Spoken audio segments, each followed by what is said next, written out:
শঙ্করের সফরের ঠিক আগেই ইউনূসকে ফোন বাইডেন প্রশাসনের, দিল মানবাধিকার রক্ষার পাঠ।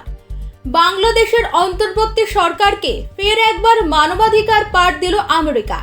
এবার সরাসরি অন্তর্বর্তী সরকারের প্রধান উপদেষ্টা মোহাম্মদ ইউনূসের কাছে ফোন গেল হোয়াইট হাউস থেকে।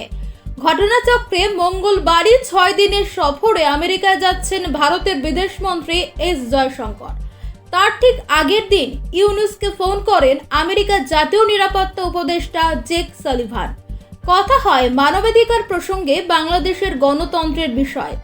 সম্প্রতি বাংলাদেশে সংখ্যালঘুদের নিরাপত্তার দাবিতে প্রতিবাদ কর্মসূচি পালিত হয়েছে আমেরিকার মাটিতেও, যার জেরে বাংলাদেশের পরিস্থিতি নিয়ে আমেরিকার প্রশাসনের অবস্থান জানতে চেয়ে বারবার প্রশ্ন উঠেছে। এমনকি হাসিনার বিরুদ্ধে ইউনূস প্রশাসনের অভিযোগ, বাংলাদেশ নির্বাচনের দাবি, রোহিঙ্গা প্রসঙ্গ থেকে শুরু করে বাংলাদেশ ও পাকিস্তানের সঙ্গে আমেরিকার কূটনৈতিক সম্পর্ক বর্তমানে কোন জায়গায় দাঁড়িয়ে, এমন নানাবিধ প্রশ্নের জবাব দিতে হয়েছে বিদেশ দপ্তরের মুখপাত্রকে।